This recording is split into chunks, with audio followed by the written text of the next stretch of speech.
면역이 좋은데도 불구하고 암은 더 커지는. 근데 그 중에서 이제 가장 응급 상황은 자기소개 부탁드립니다. 안녕하십니까. 나으라모는 원장 문창식입니다. 오늘 날이 참 많이 덥네요.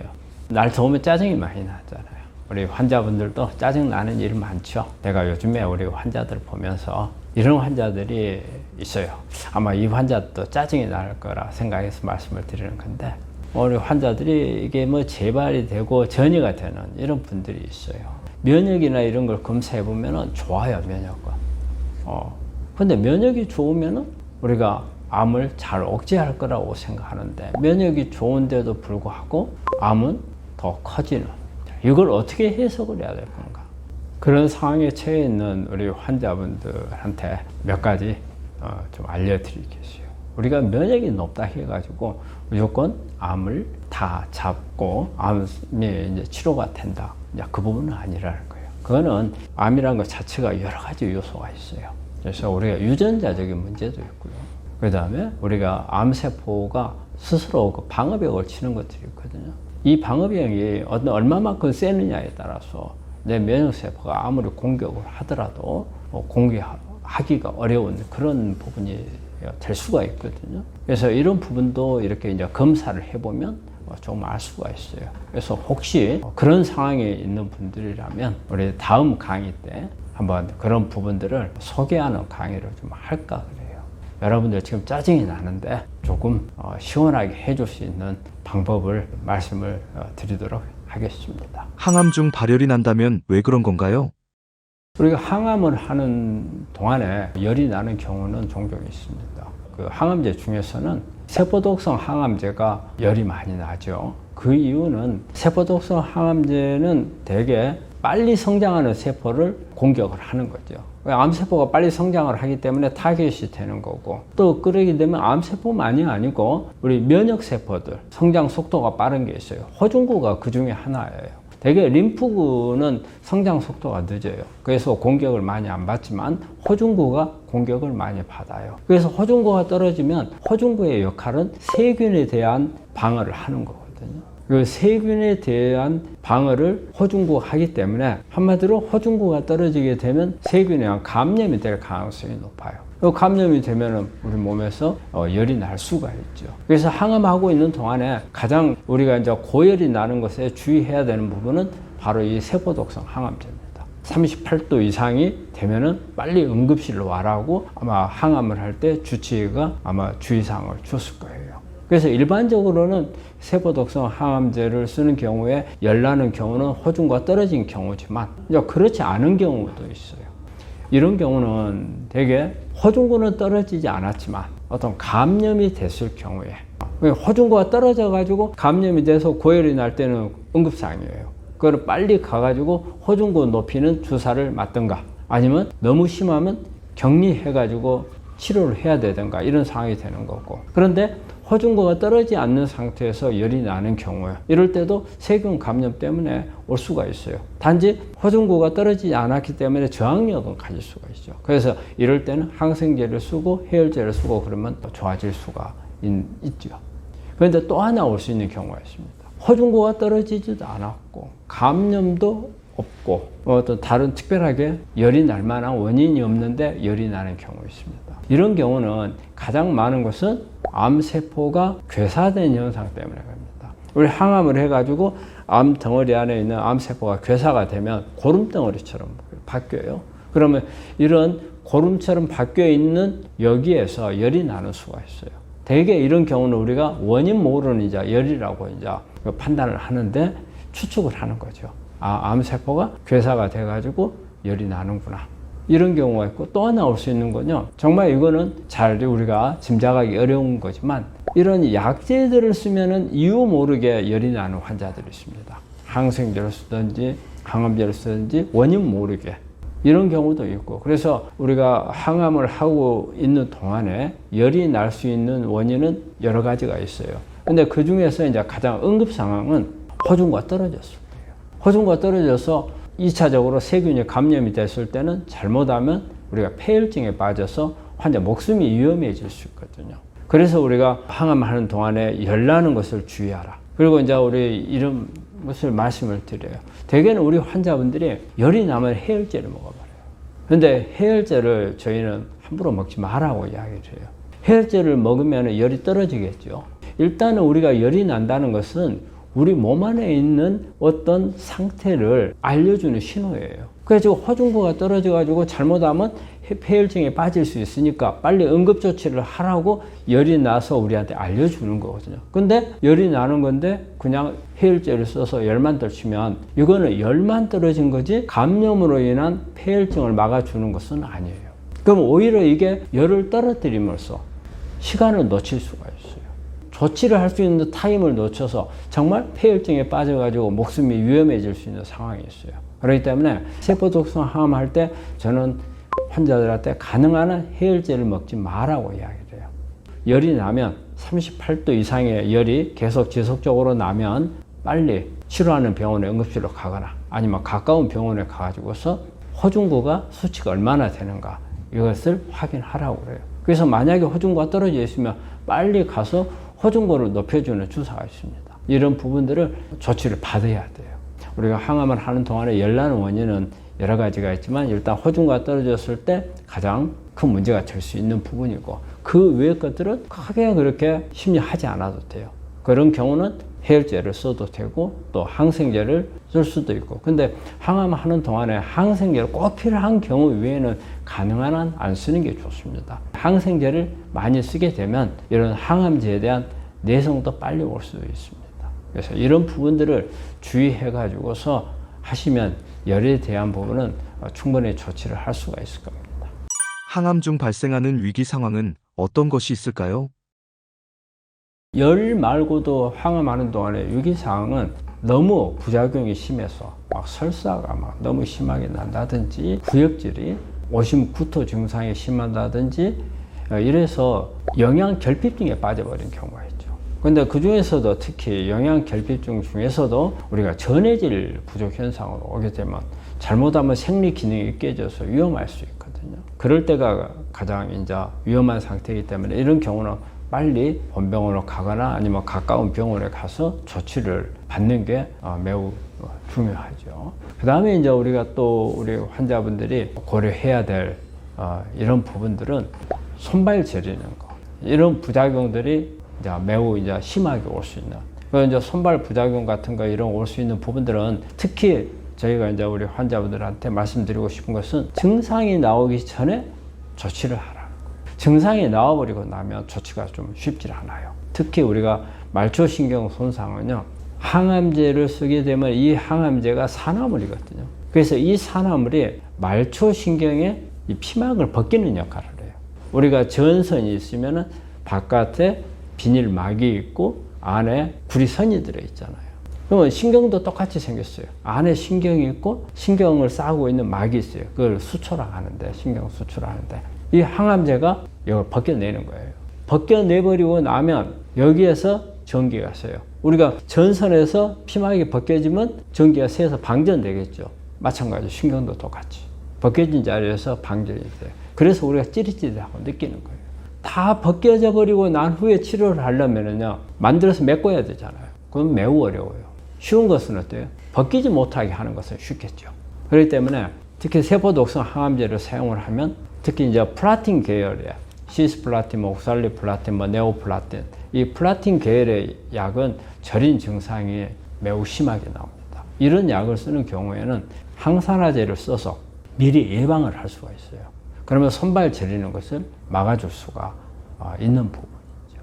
또 우리가 생각할 수 있는 게요, 우리 항암을 하고 있는 동안에 혈소판이 떨어지는 경우가 있습니다. 혈소판도 잘 보셔야 됩니다. 우리가 보통 혈소판이 정상치가 30만에서 한 40만 정도 되거든요. 근데 이제 우리가 10만 이하로 내려가면 신경을 좀 써야 됩니다. 그리고 보통 이제 5만 이하로 내려가면 항암을 중단합니다. 이게 혈소판이 떨어지게 되면 잘못하면 우리 몸 안에서 출혈이 생길 수 있죠. 그래서 우리 이런데 혈소판 떨어지면 멍 같은 게 잘 들거든요. 근데 이제 이때 가장 위험한 이제 증상이 뇌출혈 같은 게 올 수가 있습니다. 그래서 항암을 하다가 뇌출혈 소견이 나오면 혹시 입이라든지 뭐 한쪽 팔이라든지 이런데 마비 증상이 온다든가 말을 하려고 하는데 어눌하다든가 하품이 많이 난다든가 이러면 그 다음에 두통이 심하고 목이 뻣뻣해진다든가 이런 게 이제 올 수 있는 것은 항암을 하는 동안에는 항암제에 의해서 혈소판이 떨어져서 뇌출혈이 오는 것을 생각을 할 수가 있어요. 아주 응급 상황이거든요. 그래서 이제 그런 경우는 빨리 이런 증상이 조금이라도 나오면 빨리 응급하게 본병원으로 가거나 가까운 큰 병원에 응급실로 가가지고 빨리 검사를 해가지고 조치를 받아야죠. 응급 상황 중에서 종종 올 수 있는 게 뇌출혈. 그 다음에 이제 표적 치료제 같은 경우에는 또 이제 우리 그 허세핀 같은 경우는 심장 기능을 떨칩니다. 그래서 나중에 호흡곤란 같은 게 올 수가 있거든요. 그래서 항상 주기적으로 허세핀을 쓰고 있는 환자들은 주기적으로 심장 검사를 합니다. 그런데 어느 날 갑자기 호흡곤란이 올 수 있거든요. 그래서 이제 그럴 때는 빨리 또 응급조치를 해야 되고 아마 이런 부분들이 아마 특히 주의해야 될 부분들일 겁니다. 무더운 여름 암 환자 물 섭취는 어떻게 해야 할까요? 우리 암 환자분들은 일단 뭘 하질 않더라도 물을 좀 많이 먹으라고 이야기를 하죠. 아마 여러분들이 잘 알고 계실 거예요. 1.5에서 한 2리터 정도 물을. 근데 여름에 막 땀이 많이 나니까 땀이 나는 정도에 따라서 물 더 좀 마셔야 되겠죠. 근데 여름철에는 제일 문제가 되는 게 운동할 될 거예요. 운동하러 나가면 그렇지 않아도 몸이 많이 허약해져 있고 그런데 나가가지고 땀을 많이 흘리게 되면 일사병이나 열사병에 걸릴 가능성이 훨씬 높고요. 그리고 또 우리가 암 환자분들은 자율신경 실조증이라는 게 좀씩 오거든요. 그래서 우리가 교감신경, 부교감신경이 치료받는 동안에 손상을 입어가지고 그래서 종종 어지러운 증상이 있는 분들이 많아요. 빈혈이 없는 상태에서 자율신경 실조로 인해서 어지러운 경우가 많거든요. 이런 분들이 땀을 더 많이 흘리게 되면 잘못하면 쓰러지기도 하고 또 쓰러지다가 뭐 여러 가지 다치기도 하고 그런 부분들이 있기 때문에 이런 부분들을 조심을 해야죠. 그래서 항상 물 같은 것을 많이 먹는 게 좋은데 여름철에 땀 많이 흐르는데 물을 함부로 먹는 것도 조심해야 되거든요. 우리가 소금 같은 것을 충분히 먹으면서 물을 마시는 경우는 괜찮지만 땀을 막 흘리는데 그냥 맹물만 이렇게 먹어버리면 잘못하면 쓰러집니다. 그래서 이제 그런 부분들을 조심하셔야 되겠고 또 하나는 여름철에는요 실내하고 실외하고 기온 차이가 많아져요. 되게 더우니까 실내에서는 에어컨 틀어놓는단 말이에요. 그러면은 뭐 한 18도, 19도 이런데 나가면은 막 오늘 날씨 보니까 36도더라고요. 기온 차이가 너무 많이 나죠. 우리 생리적으로 적응을 못해요. 항암을 하고 있는 분들은 그 적응이 더 어렵습니다. 그래서 오히려 냉방병도 같이 걸릴 수가 있어요. 밖에 나가서는 열사병, 일사병, 안에서는 냉방병 이런 부분들. 그리고 또 우리가 요즘에 에어컨 같은 경우에 그 레지오넬라라는 세균 감염도 많이 올 수가 있거든요. 그래서 에어컨 같은 것을 우리가 이제 필터링을 잘 해야 되는데 그리 안 돼 있는 곳에 우리가 들어간다든지 어떤 우리가 가게라든지 들어가더라도 요즘 에어컨 다 틀어놓잖아요. 근데 그 필터링이 잘 돼 있는데 괜찮지만 그렇지 않는 곳에 들어갔을 때는 잘못하면 거기서 또 세균 감염을 올 수가 있고 그래서 한여름철에는 열이 많은 이런 상황이나 아니면 또 오히려 이렇게 추운 이런 부분들에 있어서 문제점이 있을 수 있고 또 이럴 때 물을 어떻게 먹어야 될지 그런 부분도 잘 생각해야죠. 그래서 여름철에 내가 시간을 좀 오랫동안 햇빛에 나가서 운동을 한다. 땀이 많이 난다. 그러면 약간의 소금 같은 거 물하고 같이 준비해서 가지고 나가서 약간의 소금도 좀 섭취를 하면서 물을 마시는 게 낫겠고요. 여름철에 실내에 있을 때는요, 또 오히려 따뜻한 물을 마시는 게 좋습니다. 찬물을 마시면 그렇지 않아도 바깥에는 더운데 안에 있으면 기온 차이 때문에 내 면역이 떨어지거든요. 면역이 떨어지는데 거기다가 찬물을 먹었을 경우에는 더 떨어져요. 그래서 실내에 있을 때는 약간 미지근한 물, 이런 물을 마시는 게 좋습니다. 무더운 여름 소금 섭취는 어떤 효과가 있을까요? 우리가 일반적으로 우리가 햇빛에 많이 나가면 소금 준비해 갖고 가라는 이야기는 다 알잖아요. 그 이유가 뭐냐면 밖에 나가서 땀을 펄펄 흘려요. 그러면 우리 몸에 소금이 농축이 돼요. 왜냐하면 우리 혈액에 있는 소금 농도보다 땀에 섞여 있는 소금 농도가 낮아요. 그래서 땀을 많이 흘리게 되면 우리 혈액에 소금기가 많아져요. 그래서 농축이 돼. 그럼 우리가 뭘 느껴요? 갈증을 느끼죠. 갈증을 느끼면 물을 벌컥벌컥 마셔버리는 거예요. 그 달리기 하는 사람들 같은 경우에 물을 조금 마시고 나머지 뱉고 가는 경우도 물을 많이 안 마시는 거예요. 근데 물을 많이 마셔버리면 이제 반대로 우리 혈액에 소금 농도가 떨어져 버려요. 그렇게 되면 소금 농도가 떨어져 갖고 잘못하면 쓰러져요. 그래서 이럴 때 소금을 보충을 해주는 거예요. 그러니까 나가서 땀을 뻘뻘 흘렸는데 물을 안 마셨어. 이럴 때는 소금을 먹으면 안 돼요. 그럼 오히려 더 혈액에 소금 농도가 더 올라가면서 이걸 때문에 또 문제가 될 수가 있어요. 근데 이제 소금이 필요한 것은 물을 많이 마셔버렸어요. 물을 많이 마셔버리면 농도가 뚝 떨어져요. 그럼 그것 때문에 또 쓰러지는 거예요. 그 소금을 필요하는 경우는 나가서 운동을 하다가 땀을 많이 흘리고 물을 너무 많이 마셨을 때 필요한 겁니다. 암 환자가 외부 활동할 때 어떤 것을 주의해야 할까요? 뭐 너무 뜨거운 게 좋을 게 없죠. 왜냐하면 잘못하면 우리가 1도 화상을 입을 수가 있죠. 우리 햇빛에 나가면 이렇게 벌겋게, 그리고 또 특히 햇빛에 약한 사람들이 있어요. 그래서 잘못하면 피부가 약해가지고 화상을 입어버리는 문제. 화상을 안 입더라도 이게 피부가 약간 걸리면서 뭐 가려운 증상들이 나오는 사람들이 있거든요. 그 광 알러지 있는 사람들이 있어요. 이런 사람들이라든지 이런 경우에는 햇빛에 나가서 문제가 될 수 있고, 그런데 이런 부분들이 그냥 단순하게 끝나면 괜찮지만 막 가려워서 막 긁었다, 상처가 났다든가 그러면 여기에 감염이 될 수가 있겠고, 또 화상을 입으면 화상으로 인해서 감염 문제가 생길 수가 있고, 그렇게 되면 항암을 지장을 줄 수가 있어요. 이런 부분이 너무 심하면 항암을 계속 지속 못할 수도 있어요. 중단할 수도 있어요. 우리가 항암을 하다가 중단하는 사유 중에 하나가 감염입니다. 특히 피부 감염 같은 게 있으면 연기가 되거든요. 그럼 연기하는 동안에 잘못하면 이걸로 인해서 암 치료하는데 지장이 올 수도 있잖아요. 그래서 너무 뜨거운 햇빛에 나가는 것은 바람직하지 않고, 그리고 만약에 너무 뜨겁다 이런 경우에는 긴 소매 옷을 입어야 돼요. 저희가 운동을 할 때 환자들한테 반소매를 저는 입으란 말을 많이 하거든요. 그 이유는 우리가 햇빛을 노출을 하면서 우리가 비타민 D가 생성이 되거든요. 그래서 가능한 한 운동할 때 공기에 노출을 시키고 햇빛을 보게끔 하는 거지만, 너무 뜨거운 햇빛에서는 오히려 그것보다도 잘못하면 이런 화상이라든지 광 알레르기라든지 이런 부분 때문에 피부 손상이 올 수 있기 때문에 이럴 때는 오히려 긴 소매를 입는 게 낫습니다. 암 환자 여름철 탈수 예방을 위한 물 섭취는 어떻게 하면 좋을까요? 우리 암 환자분들이 한 여름철에 뭐 어떤 물을 먹는 게 가장 좋을까? 약간의 소금을 준비를 하고요. 그 다음에 물은 우리가 일반적인 그냥 뭐 생수라든지 뭐 이런 부분들을 먹는 것은 괜찮아요. 여러 가지 찻물, 차로 돼 있는 물을 마시는 건 괜찮아요. 근데 마셔서 안 되는 물은 우리 탄산음료 같은 거. 탄산음료는 오히려 더 갈증을 유발할 수 있습니다. 그래서 오히려 더 안 좋을 수 있거든요. 그리고 미네랄 워터라고 해서 여러 가지 나와 있는 것들이 있죠.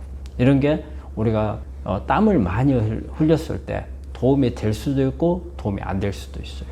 오히려 내가 지금 땀을 너무 흘려서 지금 안에 진짜 소금이 농축이 되어 있는 상태가 됐는데, 오히려 일반 물을 마시는 거하고 이온 음료를 마시는 거하고, 우리가 말하는 이온 음료는 이게 가공 제품으로 나와 있는 이온 음료, 이런 경우는 이게 더 안 좋을 수 있어요. 근데 우리가 일반적으로 우리 환자들한테 녹차 물이라든지 또 아니면 뭐 비타민 나무 차 물이라든지 뭐 연잎 차 물이라든지, 우리가 아니면 또 뭐 여러 가지 뭐 옥수수차, 뭐 보리차, 이런 물들은 괜찮습니다. 좋아요. 그리고 나갈 때, 마실 때 너무 그 냉장고 속에 넣어놨다가 아주 시원하게 해갖고 마신다든지 이런 부분들도 썩 좋은 건 아니에요. 오히려 찬물을 먹었을 때는 나중에는 더 갈증이 유발될 수도 있거든요. 그래서 물을 더 많이 마시게 되죠.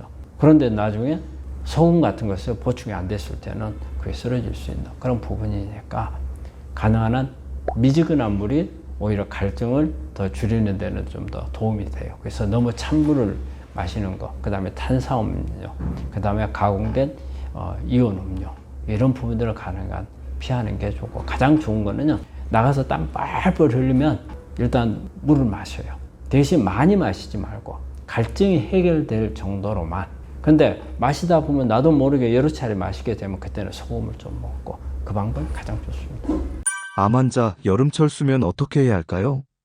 우리 이제 암 환자분들이 어쨌든 뭐 어떤 여름이라든지 뭐 계절에 관계없이 암이라는 것을 진단을 받았거나 치료를 하는 환자들은 수면 장애가 있어요. 암이라는 진단 자체가 엄청난 스트레스잖아요. 이제 여기에 몰입이 되기 때문에 수면 장애는 올 수밖에 없고, 그 다음에 이제 치료하는 동안에 뭐 수술을 받게 되면 통증이 나오잖아요.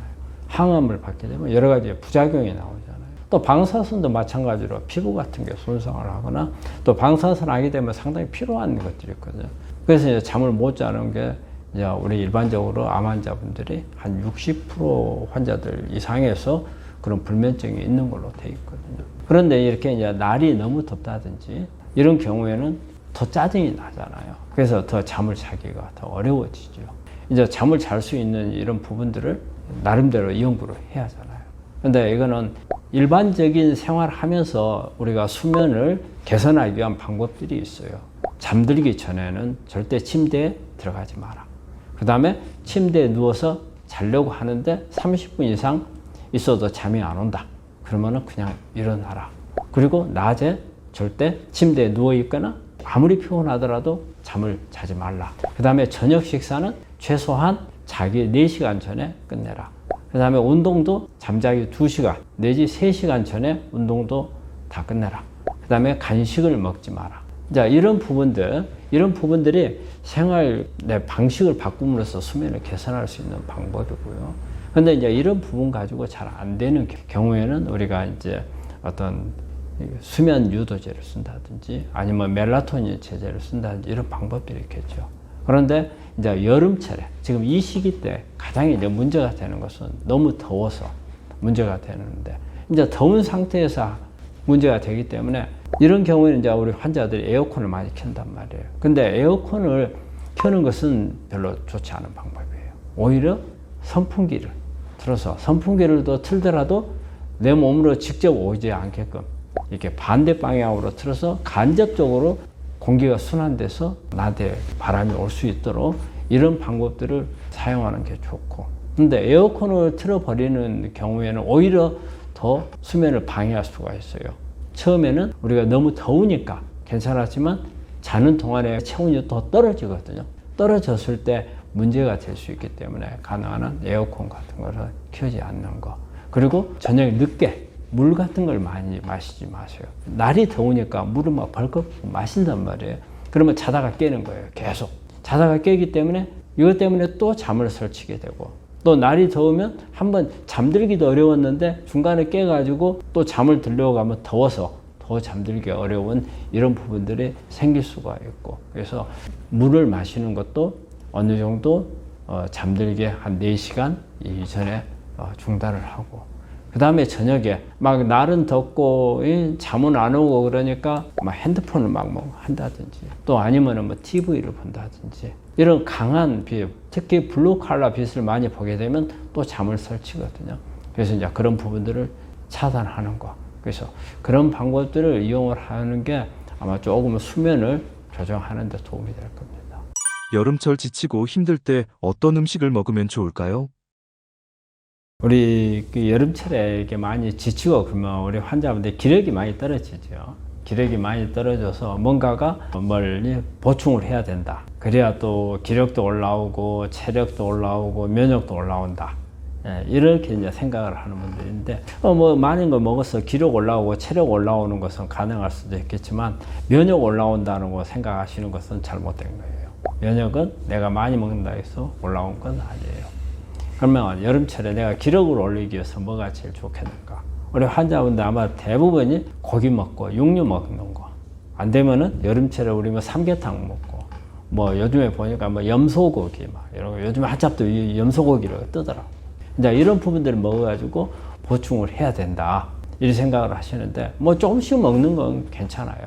그러니까 닭고기를 먹으려면요, 닭가슴살을 먹으면은 닭가슴살 그 세포 속에는 미토콘드리아가 엄청 많아요. 우리가 일반적으로 세포 하나에 미토콘드리아가 3,000개 들어있는데 닭가슴살에 있는 세포 속에는 한 10만 개 정도 들어있어요. 그러니까 에너지를 생산하고 기록 올리는데 좋죠. 네. 그래서 그런 부분들을 조금 먹어도 되는 거고. 그리고 이제 우리가 보통 이제 여름철에 보양식이라고 먹는 것은 대개 이제 알기닌이라는 아미노산 보충을 위해서 먹는 거예요. 우리 복날 보면은 먼저 삼계탕을 먹는다. 그게 대부분 다 보면 알기닌이 많이 들어있는 것을 먹기 위해서 하거든요. 근데 저는 우리 암 환자들한테 알기닌을 그렇게 잘 권하지 않아요. 왜냐하면 알기닌은 잘못하면 양면성이 있어요. 그래서 알기닌에서 우리가 산화질소라는 거 만드는 과정으로 가는 경우가 있고, 또 아니면 폴리아민이라는 이런 만드는 과정으로 가는 게 있어요.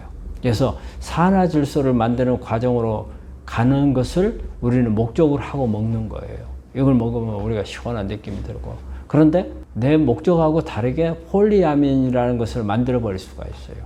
이래 됐을 때는 이거 발암물질. 그래서 알기닌을 먹기 위한 목적으로서 우리가 보양식을 먹는 것은 그렇게 썩 바람직한 것은 저는 아니라고 봐요. 그래서 여름날 삼계탕이라든지 이런 것을 조금 몇 점 먹는 건 괜찮아요. 평소 때 먹는 것처럼 든든하게 먹고 배 도닥거리면서 기분 좋았다.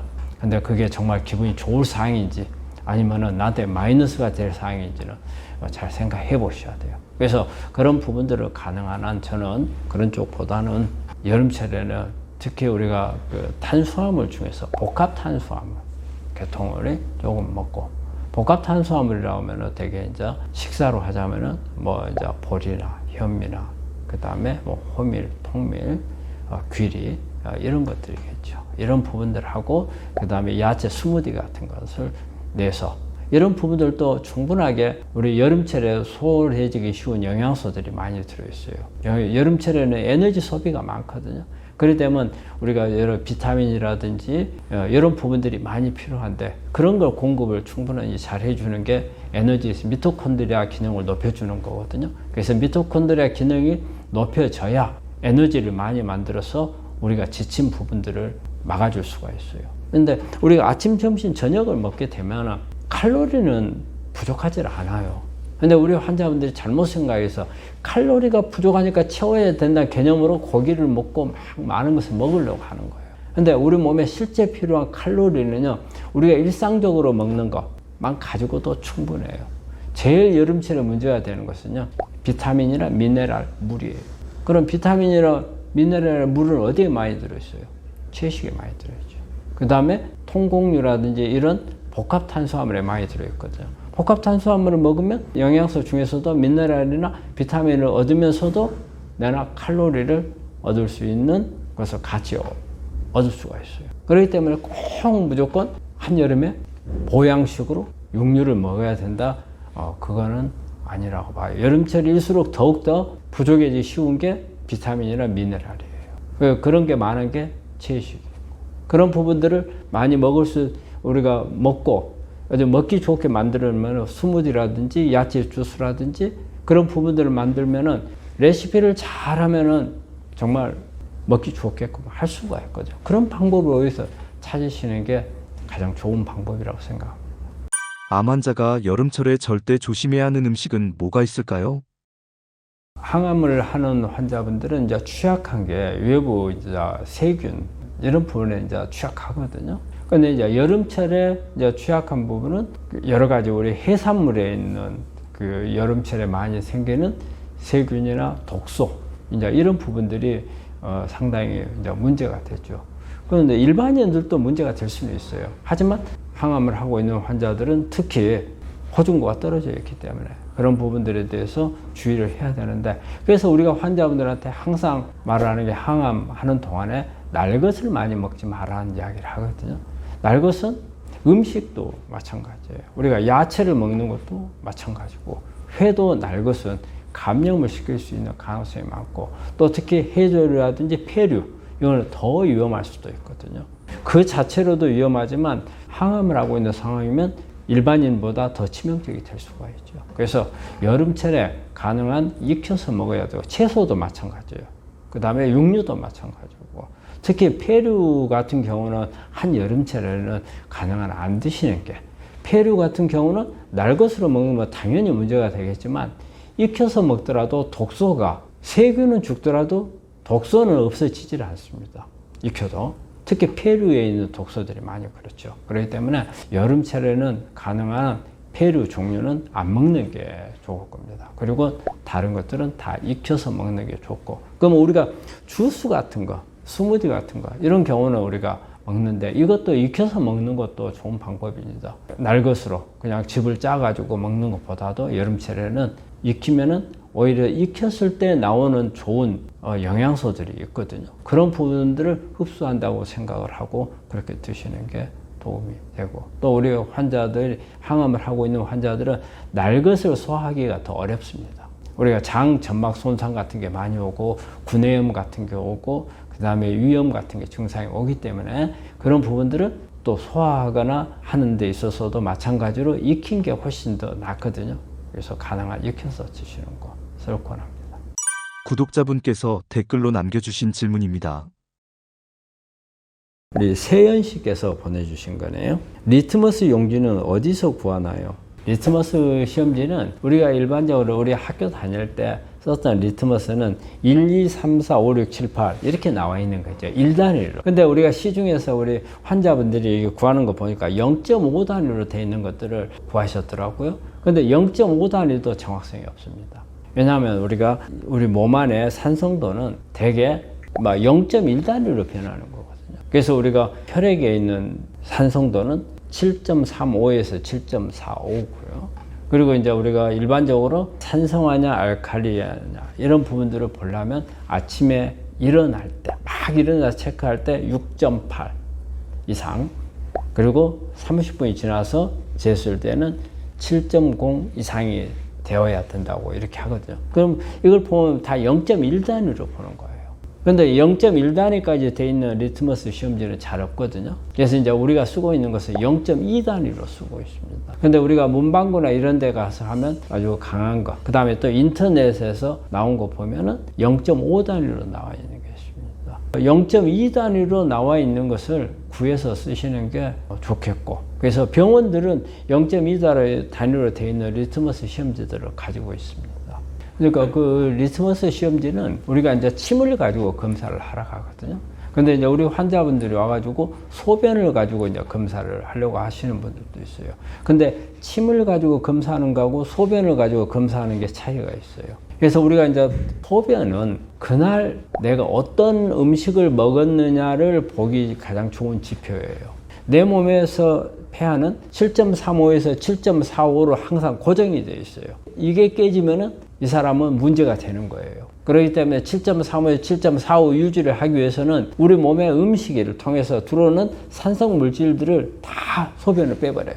그래서 소변을 봐가지고 폐하가 아주 많이 떨어져 있다. 예를 들어서 5 이하로 간다. 내가 오늘 엄청난 산성 물질을 많이 먹었구나. 그걸 생각을 해요. 한 번 정도 이게 소변도 검사해 볼 필요는 있어요. 그러면은 뭐냐면 내가 어떤 음식 습관을 가지고 있는가를 좀 알 수가 있어요. 특히 우리가 먹는 음식 중에서 탄수화물, 지방, 단백질은 다 산성이에요. 그럼 미네랄은 알칼리성이에요. 내가 음식을 먹었는데 오늘은 보니까 어떤 날은 뭐 비슷하게 먹었는데 어떤 날은 폐하가 높고 어떤 날은 낮아요. 그러면 높게 나오는 날은 내가 미네랄을 좀 더 많이 먹었구나.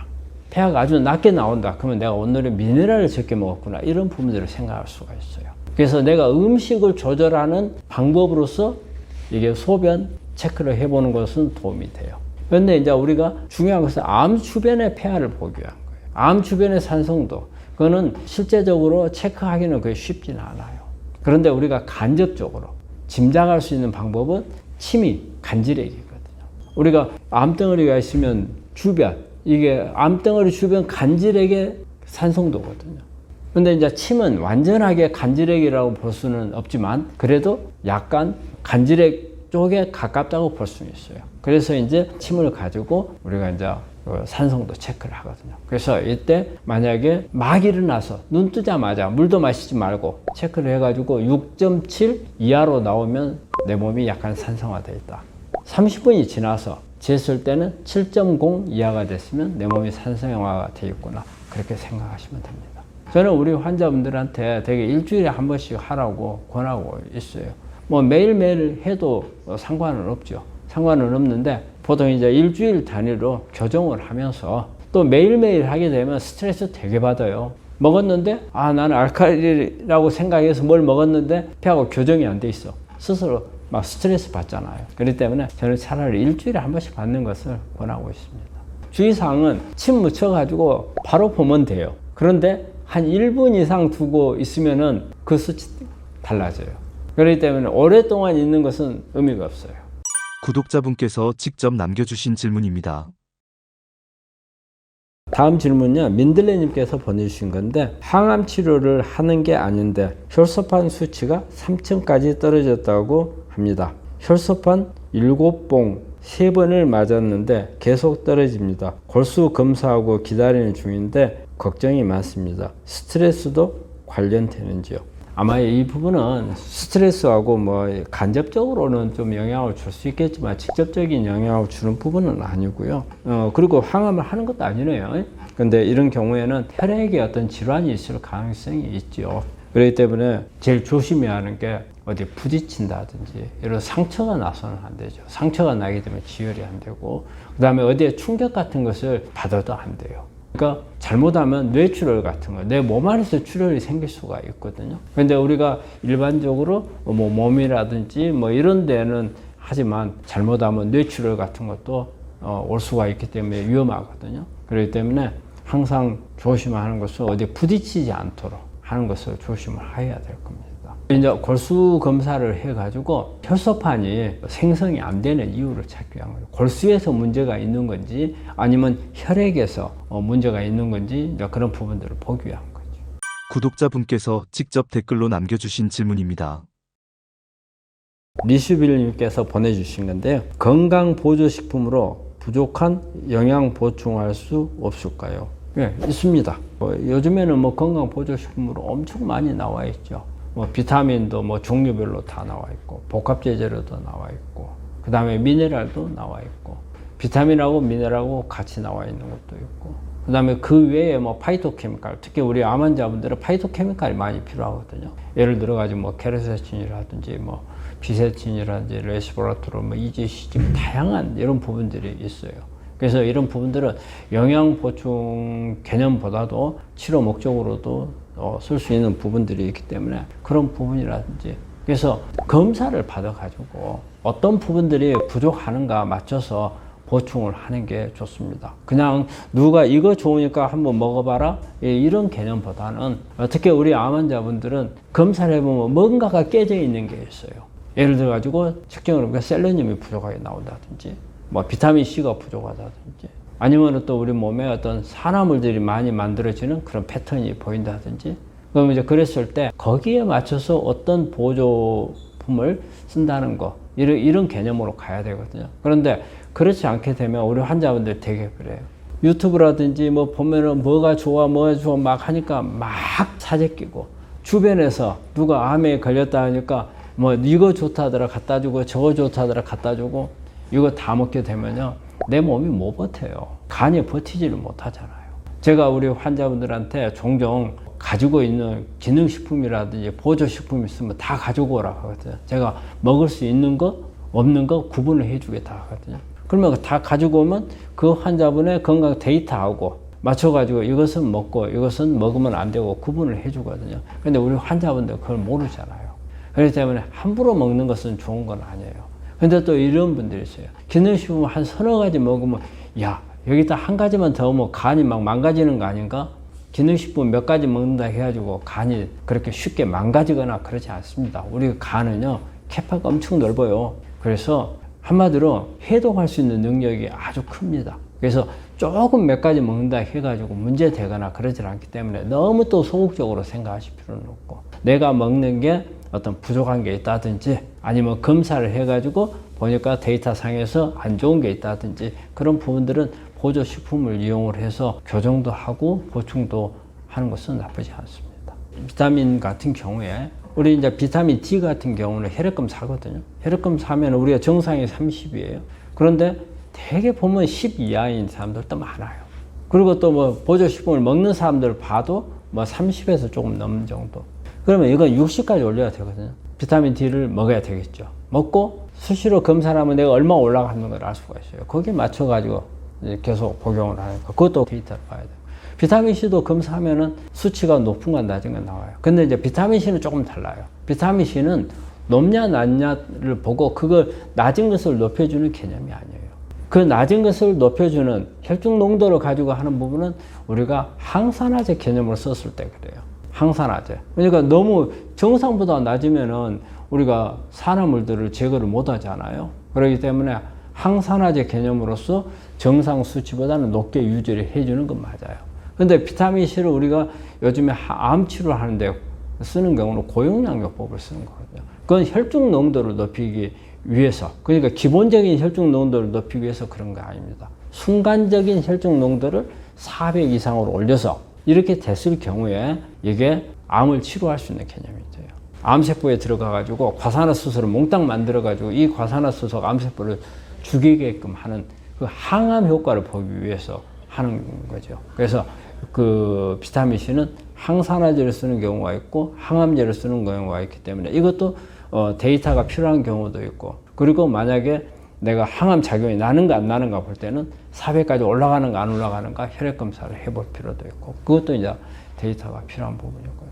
그 다음에 이제 비타민 B계통이라든지 이런 경우는 우리가 특히 그 CBC라는 검사하게 되면은 뭐 MCV라든지 또 이제 비타민 B12를 검사한다든지 그런 부분들을 통해서 내가 비타민 B계통이 부족한가 부족하지 않는가 이런 부분들도 알 수가 있고요. 그 외에도 이제 우리가 항산화력을 검사를 하는 방법이 있어요. 그래서 그걸 하게 되면 우리 몸에 어떤 항산화제가 부족한지 아니면 산화물이 너무 많은지 이제 이런 부분들을 검사를 한번 볼 수가 있거든요. 그 다음에 이제 여기에 맞춰가지고도 할 수가 있고, 또 그 외에 염증 수치 데이터들을 볼 수가 있는 거 있어요. 그래서 염증 수치가 높으면은 이런 항염증 작용을 하는 게 내나 비타민이나 미네랄들이 할 수가 있거든요. 그럼 그 데이터를 보고서 또 교정을 하는 거죠. 그렇기 때문에 가능한 한 데이터에 맞춰서 하는 게 바람직하고, 그러지 않았을 경우에는 잘못된 선택을 했을 경우에 오히려 부작용만 초래하고 치료에는 아무 도움이 안 될 수도 있습니다.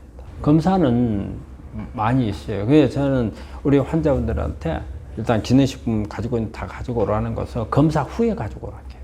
그래서 검사 후에 가지고 와서 그 검사하고 데이터하고 놓고서 맞춰가지고 필요한 거 필요치 않는 거 구분을 하거든요. 그래서 가능한 한 검사를 하는 게 좋고, 그래서 우리가 그 환자분들한테 저는 이제 종합 비타민제나 종합 미네랄 제제를 가능한 한 먹지 말라 하거든요.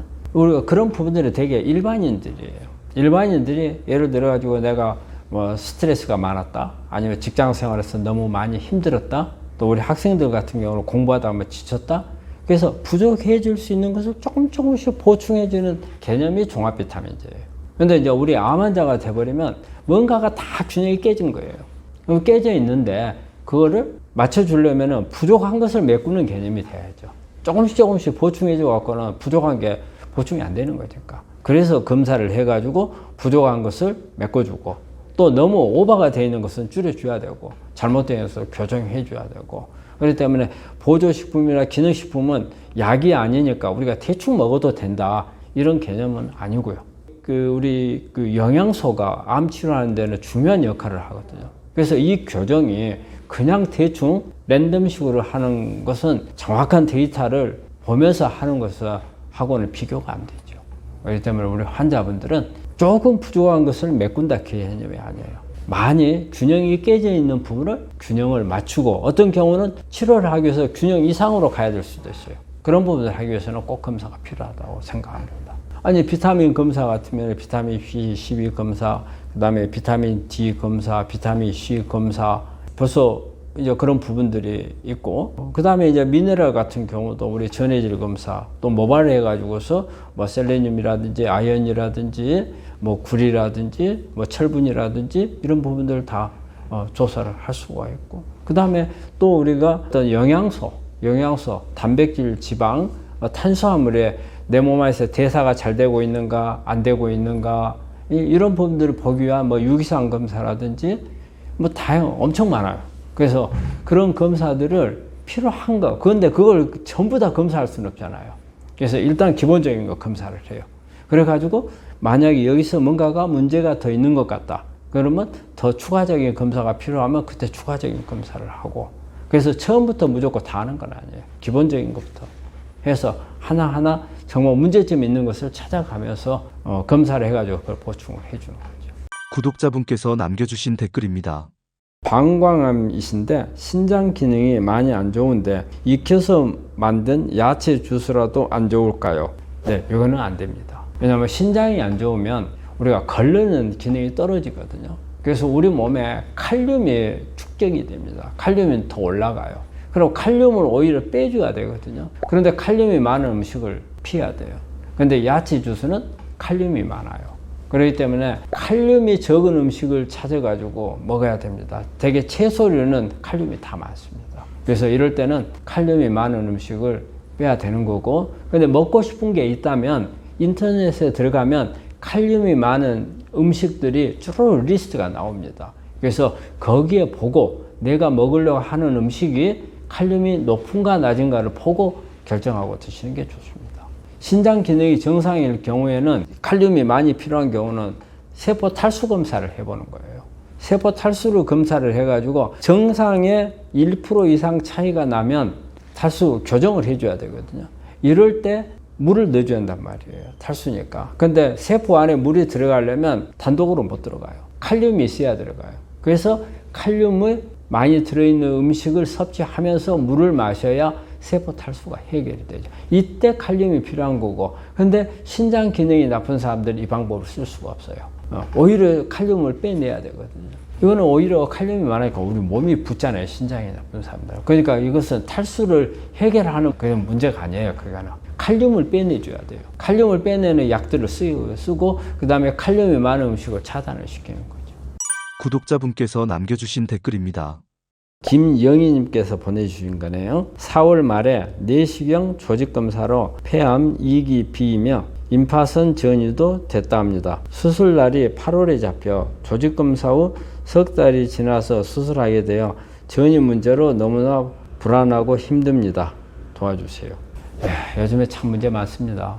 요즘에 병원들이 인력이 없어가지고 의사들이 없어서 너무 바쁘게 돌아가다 보니까 수술이라는 이런 게 상당히 많이 늦어져요. 요즘에 보니까 금년 안에 다 수술을 못 한다고 이렇게 내년에 수술해 준다고 하는 그런 환자들도 있더라고요. 근데 사실은 우리가 조직 검사를 했으면 가능한 한 빨리 수술을 하는 게 답이죠. 근데 만약에 뭐 상황이 이래가지고 어쩔 수 없이 8월에 한다면 지금 할 수 있는 것은 본인의 면역을 파악을 해야 됩니다. 그래서 지금은 면역이 어느 정도 받쳐줘야 되는 거죠. 그리고 어쨌든 암에 걸렸다는 것은 내과 면역에는 조금 문제가 있다고 생각을 해야 되거든요. 그래서 수술을 하고 나서 보다도 이전에 지금 할 수 있는 것은 가장 중요한 게 면역을 높이는 치료를 하시는 게 좋겠고, 그러려면 내과 면역이 어떻게 돼 있는가 그런 부분들을 검사를 한번 받아보시는 것을 권합니다. 수술을 빨리 못하는 환자들은 그 수술을 할 때까지 암세포가 최대한 움직이지 못하도록 방어를 좀 해야 하잖아요. 그게 지금 할 수 있는 것은 면역이죠. 이제 그럴 경우에 대학에서는 이제 항암을 해준다든가 하는 거겠지만, 이제 그런 시스템이 안 되는 경우에는 면역을 올리는 수밖에 없어요. 그러면 내과 면역이 어떤 게 나빠져 있는가? 먼저 나빠진 면역을 찾아가지고 거기에 맞춰가지고 해줄 수 있는 게 우리가 환자분이 할 수 있는 것은 최선이죠. 그게. 구독자분께서 남겨주신 질문입니다. 우리 박진규님께서 보내주신 건데, 안녕하세요. 간암으로 색전술, 방사선 치료 중 계속 재발하여 결국 수술했죠. 그래도 재발하여 항암 치료 중입니다. 재발되지 않는 치료 방법제를 부탁합니다. 좀 안타까운 부분인데, 색전술도 하셨고 방사선도 하셨고 또 수술도 하셨고, 근데도 또 재발은 한 건데 아마 이분은 간염 때문에 온 암인 것 같아요. 간염이 이렇거든요. 계속 발생을 하거든요. 그래서 우리가 간염이 오게 되면 간염이 오고 나서 그 다음에 여기에 간경화로 넘어가거든요. 그래가지고 이제 간암으로 되니까 간염이 간 전체로 오는 거잖아요. 그러다 보니까 어느 부위 상관없이 계속 간경화로 와가지고 암으로 넘어가니까 치료를 해도 계속 암이 진행을 하는 이런 경우가 많아요. 근데 사실은 뭐 대학이나 해서 아주 좋은 특별한 방법이 있었으면 해줬겠죠. 그래서 거기서도 특별한 방법이 없었으니까 이런 건데, 사실 대학에서 할 수 있는 거 간암은요, 할 수 있는 게 많지 않아요. 우리가 색전을 한다든지 아니면 동맥 항암제를 쓴다든지, 그 고주파를 해서 태우는 방법이 있거든요. 이런 방법, 표적 치료제를 쓰는 방법이 있고, 그리고 이제 방사선, 수술, 이런 방법들이죠. 근데 다른 암들은 보면은 다양한 항암제들이 나와 있는데 간암에는 쓸 수 있는 게 별로 없어요. 그래서 좀 안타까운데, 우리가 이런 환자분들한테 해드릴 수 있는 거는, 일단 이분이 종양표시자 피부과 투 같은 게 양성으로 있을 경우에, 또 특히 간염이 있으면서 술을 좋아했던 분들이 암에 걸렸을 때는 피부과 투라는 게 아주 높게 나옵니다. 그래서 이런 부분들을 조금 조절을 해주면 조금 진행하는 것을 줄 수가 있고, 그 다음에 이제 면역을 찾아가고 교정을 해주면 조금 도움이 될 수가 있고, 또 암덩어리 안에 계속 재발한다는 것은, 이 암은 내 암덩어리 안에 자기 자신을 보호하는 방어막을 많이 만들어 놨다는 거거든요. 그럼 어떤 방어막을 만들어 놨는가, 이걸 좀 파악을 해가지고 그런 부분들을 조금 조절해 줄 수 있는 이런 부분들이 앞으로는 조금 이분한테는 도움이 되리라고 생각합니다. 인풀스테이지 구독자분들에게 해주고 싶은 말씀이 있으신가요? 우리 환자분들 매우 더운 여름날 암 치료하느라고 고생하시고, 또 열심히 저희 방송 봐주셔서 감사하고요. 저희가 2주 간격으로 계속 우리 환자분들한테 오프라인으로 강의를 하고 있어요. 우리는 어쨌든 그 시간을 내 가지고 여러분들한테 뭔가를 좀 최선을 다해드리려고 하고 있거든요. 그래서 우리가 이 방송으로 하지 못하는 부분들이 있어요. 직접 오셔가지고 내가 오늘 주제가 아니라도 좀 뭔가 궁금한 게 있으면 질문을 하고 싶고, 그런 부분들도 우리가 오시면 들어드릴 수가 있고, 또 여러분들이 우리가 주제가 나가거든요. 어떤 주제가. 그러면 이 주제에 대해서 궁금한 게 있었고, 또 그 자기 환자하고 관련해서 관련이 있을 것 같다. 그런 부분들이 있으면은 직접 오셔가지고 듣고, 또 거기서 이해를 하고, 또 부족한 게 있으면은 질문을 해서 더 파악을 하고, 또 그러면 여기서 어떤 치료법들을 조금 더 할 수 있겠는가. 그런 조언이나 상담 같은 것도 저희가 해드릴 수가 있거든요. 그래서 앞으로는 지금 우리가 처음이라서 우리가 환자들 데이터가 상당히 환자분들이 힘들어해요. 전부 다 영어로 써져 있잖아요. 그 다음에 영어를 읽는다 하더라도 그게 무슨 내용인지 모르고 어떤 의미를 가지고 있는지 잘 모르거든요. 주제를 이런 걸 잡았어요. 우리가 면역이 좋으면은 암은 무조건 좋아지는가? 이런 경우 있거든요. 우리 환자분들이 면역은 아주 좋아요. 근데 암은 재발되고 막 계속 전이가 돼요. 그럼 이런 환자들은 뭐가 문제인가? 이거를 다뤄보는 시간을, 여기에 관심 있는 분들은 많이 오셔가지고 이럴 경우에 그러면 내가 어떻게 해야 되는가? 그 답도 좀 해드릴 수 있거든요. 둘째, 넷째 주 오후 3시에 강의를 하니까 많은 참여를 부탁드립니다. 네, 감사합니다.